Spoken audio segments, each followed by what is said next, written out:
আগের দিনগুলোতে বলেছিলাম যে ডিএনএর গঠন এবং ডিএনএ কেন বংশগতির ধারক ও বাহক। তো সেই জন্য অনেকগুলো অংশ পড়া হয়েছে। এবার বংশগতি পড়তে গেলে আরেকটা বেসিক জায়গা আছে, যে জায়গাটা আমাদের খুব জানার দরকার আছে, সেটা হচ্ছে মিওসিস কোষ বিভাজন। তো মিওসিস কোষ বিভাজনটা কী জিনিস? আমাদের মাইটোসিস কোষ বিভাজন প্রথমে বলি, তারপরে বলবো মিওসিস কোষ বিভাজন। তো মাইটোসিস এবং মিওসিস এই কোষ বিভাজন এই ব্যাপারটা আগে একটু জেনে রাখা ভালো। তো সেই জন্য তোমাদেরকে একটা জিনিস দেখাচ্ছি। তো একটু প্রথমে এঁকেই দেখাই, তারপরে মডেল দেখাবো। তো প্রথম কথা কি, ধরলাম তোমার কাছে 5টা রসগোল্লা আছে। তুমি জাদু বলে প্রত্যেক দিন 5টা রসগোল্লাকে 10টা রসগোল্লা বানাতে পারো, দিয়ে তোমার বন্ধুদের দাও। তোমার কাছে 2জন বন্ধু, তুমি কটা করে রসগোল্লা দেবে? 5টা করে প্রত্যেক বন্ধুকে দেবে। আবার এই রসগোল্লার একটা বিশেষ বৈশিষ্ট্য, ওই রসগোল্লা যারা খাবে তারা ওই রসগোল্লাকে দ্বিগুণ করার ক্ষমতাযুক্ত। তাহলে তারা কি করবে, তোমার বন্ধু ওই 5টা রসগোল্লা পেয়ে দেখলো রাত্রিবেলা উঠে, সকালবেলা উঠে দেখলো ওটা 10টা রসগোল্লা হয়ে গেছে। সঙ্গে সঙ্গে সে কী করলো, আরও 5জন একটা বন্ধুকে 5টা রসগোল্লা দিয়ে দিল। এবার সেটা কি হলো, আবার দেখা গেল যে সে বন্ধুর কাছে দ্বিগুণ হয়ে গেছে। এইভাবে চলছে। এরকম হতে পারে কি? এরকম যদি নাও হতে পারে, আমাদের এখানে কাল্পনিকভাবে হতে পারে। তো আমরা একটা কথা বলে দেখি, একটা কোষের মধ্যে একখানা ডিএনএ নিচ্ছি। এই কোষের মধ্যে কি কি থাকে? কোষের মধ্যে বিভিন্ন রকম পদার্থ থাকে। তো সেই পদার্থগুলো সবাই কি করবে, খাওয়া দাওয়া করে, মানে তাদের পুষ্টি হয়, মানে নিউট্রিশন হয়। নিউট্রিশন হলে বিভিন্ন মেটেরিয়াল যেগুলো তাদেরকে তৈরি করবে, সেই পদার্থগুলো সেই কোষের মধ্যে জমা হতে থাকে। জমা হয়ে যে মাইটোকন্ড্রিয়া একটা ছিল সে 2টো হবে, গলগি বডি একটা ছিল 2টো হবে, যা ছিল যা হবে সব দ্বিগুণ দ্বিগুণ পরিমাণ হয়ে গেছে কোষের মধ্যে। ভিতরে যে নিউক্লিয় জালিকা দেখিয়েছিলাম, সেই নিউক্লিয় জালগুলো, সুতোগুলো, সেগুলো দ্বিগুণ হয়ে গেছে। ভিতরে বলেছিলাম না ক্রোমাটিন দ্বিগুণ হবে, সেই দ্বিগুণ অবস্থাটা সৃষ্টি হয়েছে। পরে যখন রেপ্লিকেশন বোঝাবো তখন বোঝাবো যে কীভাবে দ্বিগুণ হয়েছে, কিন্তু এখন আমি স্থূলভাবে উপরের অংশটা বোঝাচ্ছি। পরে আমি আবার মলিকুলার লেভেলে যখন বোঝাবো তখন বোঝাবো যে কী করে ডিএনএ দ্বিগুণ হচ্ছে রেপ্লিকেশন পদ্ধতিতে। তাহলে আমরা তো জানি একটা ডিএনএ মানে একটা ক্রোমাটিন মানে একটা ক্রোমাটিড। তাহলে একটা ডিএনএ যখন দ্বিগুণ হয়ে যাবে তখন একটা ক্রোমাটিন থেকে 2টো ক্রোমাটিড তৈরি হবে, যারা একটা ক্রোমোজোম বানাবে।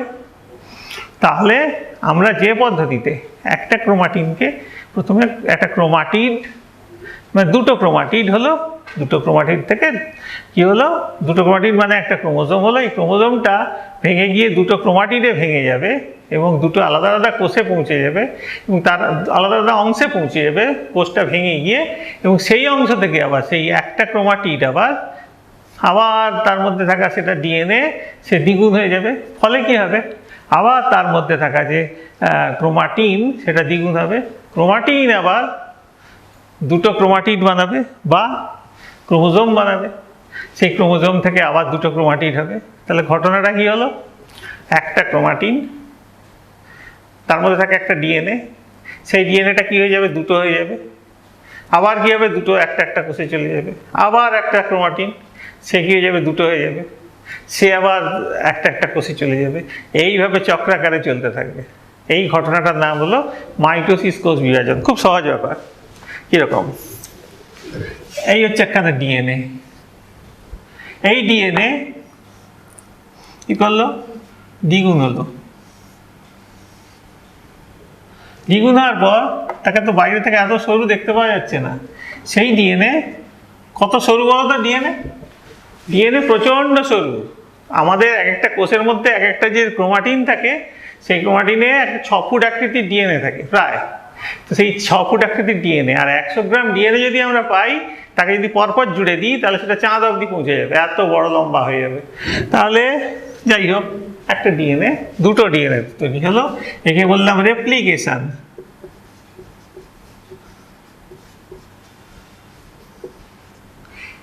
এই রেপ্লিকেশন হওয়ার ফলে 2টো ডিএনএ হয়ে গেছে। ফলে আমরা একটা ক্রোমাটিন দেখতে পাবো যার মধ্যে 2খানা ডিএনএ কিন্তু ভেতরে ভেতরে আছে, পাক্ষে এঁকে আছে, আমরা বুঝতে পারছি না। এই ক্রোমাটিন যখন কোষ বিভাজন করতে যাবে তখনই এই ক্রোমাটিন কি করবে, দুখানা অংশ তৈরি করবে।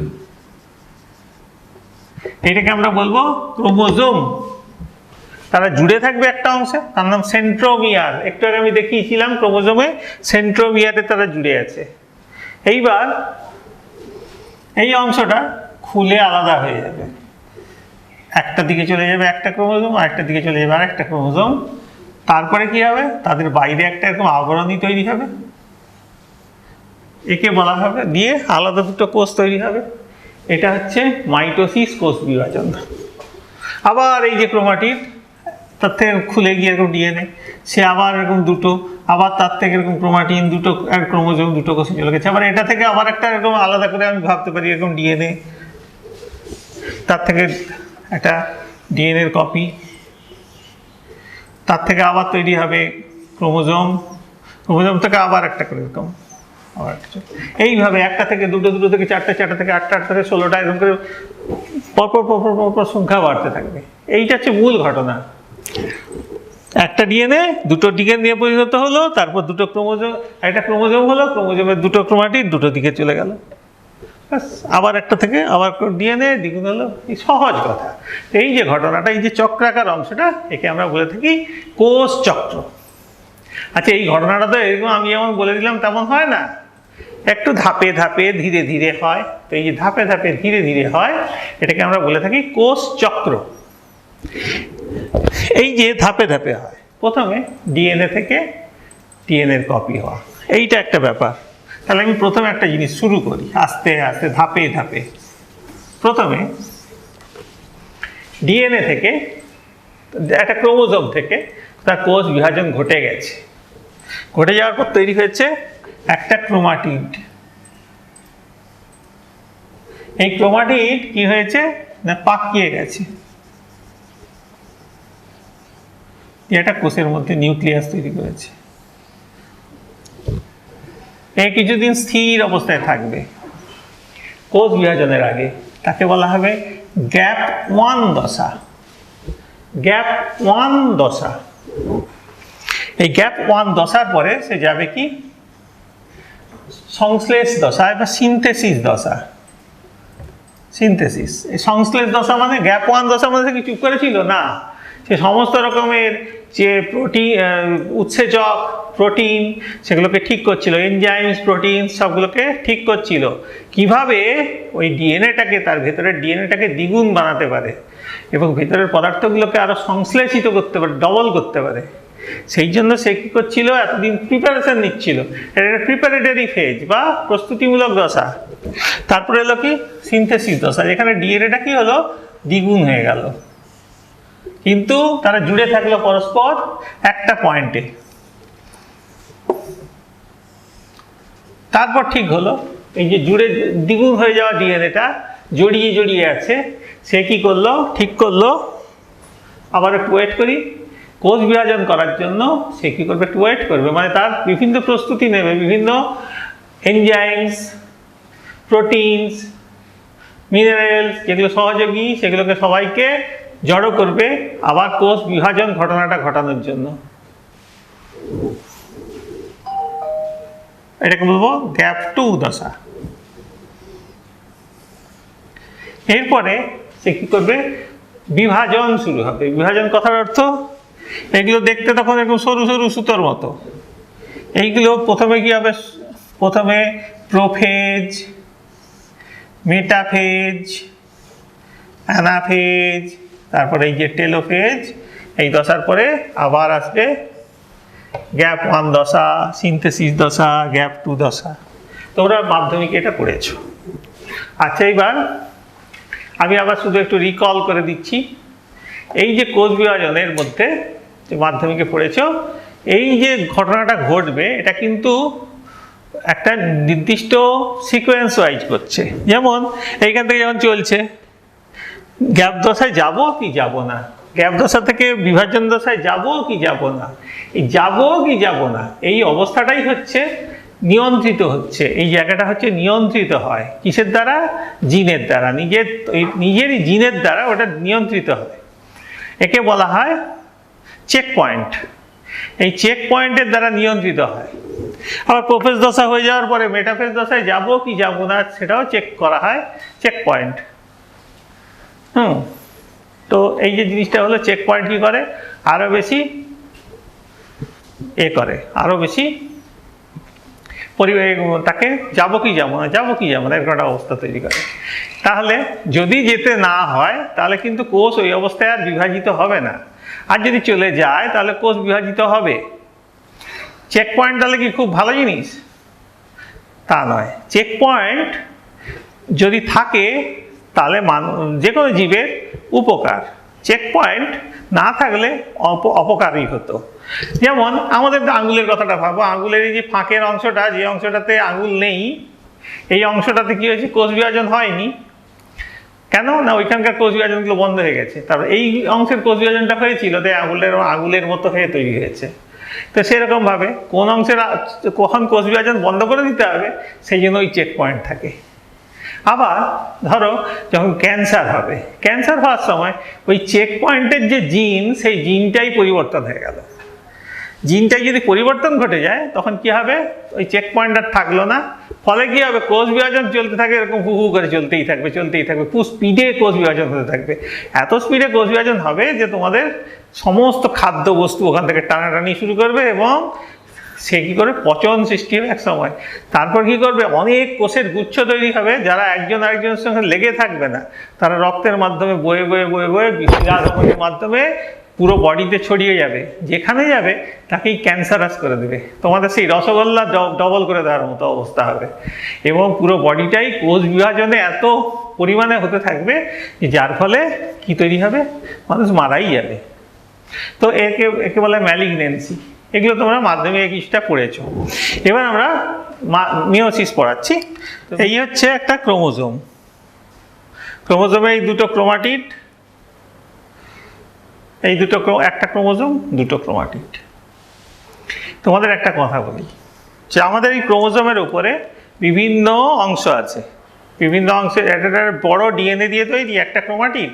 তাহলে ডিএনএর বিভিন্ন অংশ বিভিন্ন প্রোটিন সংশ্লেষের জন্য দায়ী। তো যে অংশগুলো একটা বিশেষ প্রোটিন অংশের জন্য দায়ী, প্রোটিন সংশ্লেষের জন্য, তাকে আমরা বলে থাকি ওটা হচ্ছে একটা জিন। একটা বিশেষ প্রোটিন পলিপেপটাইড শৃঙ্খল বা প্রোটিন তৈরি করার জন্য দায়ী থাকে, তাকে বলবো আমরা জিন। তো আমি এখানে একটা জিনের নাম ধরেছি, কৃত্রিমভাবে নামটা ধরা অবশ্য। তোমরা এখানে লক্ষ্য করে দেখো, ছোট হাতের টি, ছোট হাতের আর, ছোট হাতের টি, ছোট হাতের আর, দুটোতেই কেন একই রকম? কারণ একটা ডিএনএ দুটো কপি তৈরি করেছে। তাই দুটো যে ক্রোমাটিড, দুটো ক্রোমাটিডের একই জায়গাতে, মানে এই জায়গাটার নাম হচ্ছে লোকাস, একই পজিশন, একই পজিশনে দেখা যায় একই রকমের জিন আছে। ঠিক একই রকম আরেকটা সমান সাইজের ক্রোমোজোম নেওয়া হয়েছে, যেটাকে বলা হচ্ছে কি সমসংস্থ ক্রোমোজোম। এই সমসংস্থ ক্রোমোজোম এটা এসছে কি আরেকটা বডি থেকে, সমসংস্থ ক্রোমোজোম। এই সমসংস্থ ক্রোমোজোমটা কিন্তু তাতেও বড় হাতের টি, বড় হাতের আর ধরা হয়েছে। তো বড় হাতের টি, বড় হাতের আর, এখানে ধরা হয়েছে ছোট হাতের টি, ছোট হাতের আর। এই ঘটনাটা দেওয়া আছে। এটা এসছিল শুক্রাণুর সঙ্গে। শুক্রাণু এভাবে এসছে একটা, ডিম্বাণু এভাবে এসছে একটা। শুক্রাণু ডিম্বাণু মিলিয়ে আমরা তৈরি হয়েছিলাম যে কোনো জীব, ডিপ্লয়েড জীব, যাতে একটা এরকম আছে। কোষ বিভাজনের জাস্ট আগে, কোষ বিভাজনের জাস্ট আগে আমরা যখন বলে থাকি আমাদের ক্রোমোজোম কটা আছে না, 46টা বা 23 জোড়া। এই জোড়াটা কেন? 23টা এসছে মায়ের কাছ থেকে, 23টা এসছে বাবার কাছ থেকে। তো 23টা মায়ের, 23টা বাবার। এটা ধরলাম মায়ের, এটা বাবার এক এসছে। এই এক একটা যদি আবার খুলে যায় তখন এক একটা ডিএনএ তৈরি হবে, সেই ডিএনএ আবার দ্বিগুণ হবে। সেই ডিএনএ দ্বিগুণ হলে তখন তারা যখন কোষ বিভাজনের সময় আসবে তখন তারা কি হবে, বলেছিলাম তারা ক্রোমোজোমের মতো গঠন তৈরি করবে। এই হলো তার ক্রোমোজোমের মতো গঠন, এই গঠন তৈরি হলো। তাহলে এই যে গঠনটা তৈরি হলো, ক্রোমোজোমের মতো গঠন। এটা হলো বাবা থেকে আসা জিনটার ডিএনএ ক্রোমোজোমটা, আর এটা হচ্ছে মা থেকে আসা ক্রোমোজোমটা। তাহলে এরা দেখতে সমান সাইজের, একে বলা হয় সমসংস্থ ক্রোমোজোম। সমসংস্থ, সম অঙ্গ সংস্থানের, সমসংস্থ সমান সাইজের ক্রোমোজোম। আবার তাদের সমান জায়গাতে সমান রকমের ক্যারেক্টারের জিন আছে, সমান চরিত্রের জিন আছে, তাই তারা সমান সাইজের সমান ক্যারেক্টারের জিন আছে। এদের দেখা যাবে এরাও যখন আবার বড় হবে, মানে এই জীবটা যখন, যে জীবটার মধ্যে এই দুটো এসছে, তারা যখন বড় হবে তখন তাদের মিওসিস কোষ বিভাজন হবে। মিওসিস কোষ বিভাজনের সময় তারা কি তৈরি করবে? শুক্রাণু বা ডিম্বাণু। শুক্রাণু তৈরি করার সময় কি সরাসরি এরকম একটা শুক্রাণু বানিয়ে ফেলবে? তা নয়। কি এরকম একটা আলাদা করে ডিম্বাণু বানিয়ে ফেলবে? তা নয়। বানাবে কি? একটা তো ওরকম বানাবেই, আর একটা বানাবে, দুজনের মধ্যে খণ্ড বিনিময় ঘটবে।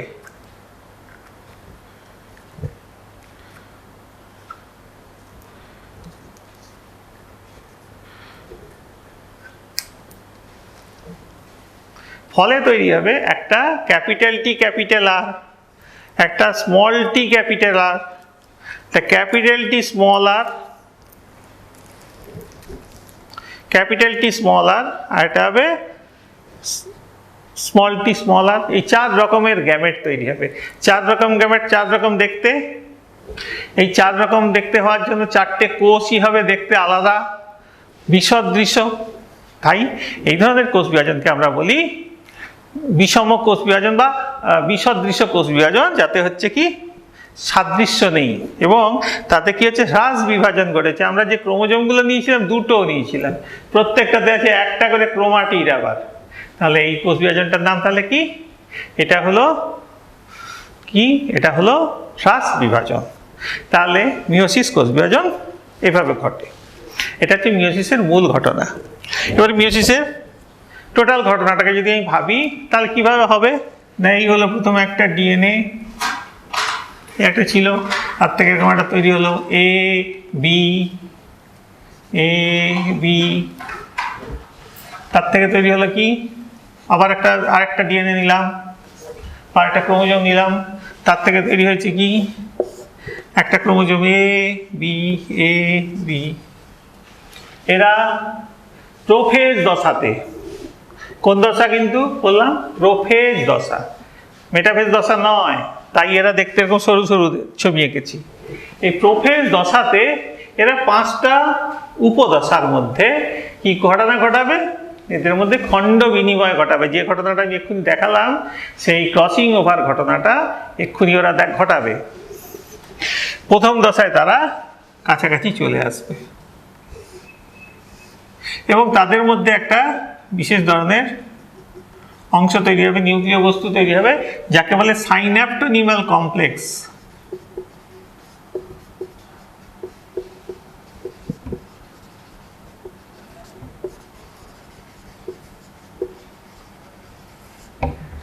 সাইন্যাপ্টোনিমাল কমপ্লেক্স। এই সাইন্যাপ্টোনিমাল কমপ্লেক্সের জন্য তারা ক্রোমোজোম দুটো কাছাকাছি চলে আসবে। এই ঘটনার নাম হবে সাইন্যাপসিস।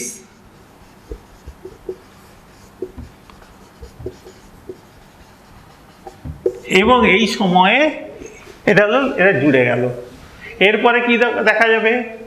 না, একই সময়ে কোষের যে বাইরে, এই যে এটা ঘটছে তো নিউক্লিয়াসের ভিতরে, নিউক্লিয়াসের বাইরে তখন বেম তন্তু তৈরি হচ্ছে।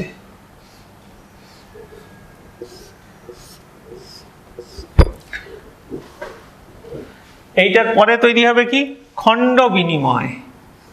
এটা ছিল A B, small A, small B, অনেক জিন আছে। এই ক্যাপিটাল এটা এই ঘরে চলে আসবে, স্মল এটা এই ঘরে চলে আসবে, খণ্ড বিনিময় ঘটে যাবে। এই খণ্ড বিনিময় ঘটে গেলে তখন কি হবে? ভেতরে ভেতরে খণ্ড বিনিময় হলো, তারপরে এই খণ্ডটা, এই পুরো অংশটা একবার ঘুরে যাবে, পাক খেয়ে যাবে। যদি একটা জায়গাতে এরকম খণ্ড বিনিময় হয়, সে 90 ডিগ্রি পাক খাবে।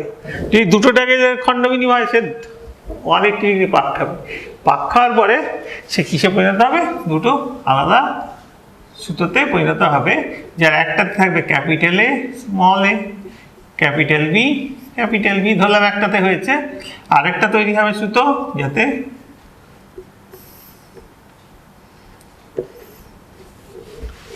বেম তন্তু এতক্ষণ তৈরি হচ্ছিল। আচ্ছা, এইটা হচ্ছিল টোটাল একটা প্রোফেজ দশার মধ্যে ঘটেছে।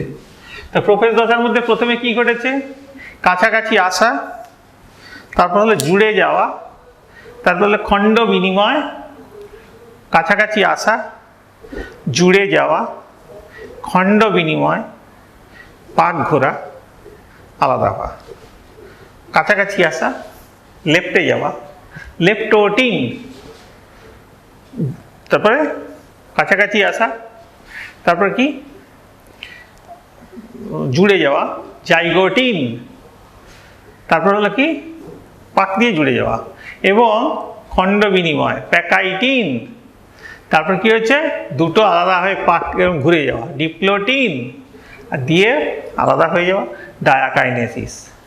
Leptotene, zygotene, pachytene, diplotene, diakinesis. Leptotene, zygotene, pachytene, diplotene, diakinesis. এই পাঁচটা দশা, এই পাঁচটা উপদশায় প্রোফেজ দশাটা, মিওসিসের প্রথম প্রোফেজ দশাটা ভাগ করা হয়। এই দশাতে ক্রসিং ওভার বলে এই ঘটনাটা ঘটে এবং খণ্ড বিনিময় ঘটে। এই বিশেষ জিনিসটা খুব ইম্পর্টেন্ট জিনিস। যখন একটা ক্রোমোজোমে অনেকটা দূরে দূরে এরকমভাবে দুটো জিন থাকে, সেই জিনগুলো পরস্পর এরকমভাবে স্থান বদল করতে পারে। এই ঘটনাটার নাম হলো ক্রসিং ওভার। এই ক্রসিং ওভারটাই আমার বলার কথা ছিল বেশি করে, কারণ এইটাই হচ্ছে মূল ঘটনা যেটা আমাদের খুব দরকার হবে। আর তারপরে ঘটনাটা কি? আচ্ছা, এই পাঁচটা জিনিস মনে রাখবো কি করে? মনে রাখবো একটা ছড়ার মাধ্যমে। লেপ্টে, জাপটে, পাকায়, দীপালি, ডায়নাকে। লেপ্টে, জাপটে, পাকায়, দীপালি, ডায়নাকে। Leptotene, zygotene, pachytene, diplotene, diakinesis. লেপ্টে, জাপটে, পাকায়, দীপালি, ডায়নাকে। এরপরে কি হবে? আবার মেটাফেজ দশা হবে, আবার অ্যানাফেজ দশা হবে। তারা এরকম সরে যাবে দুপাশে, দিয়ে দুটো কোষ তৈরি হবে। কেমন কোষ হবে?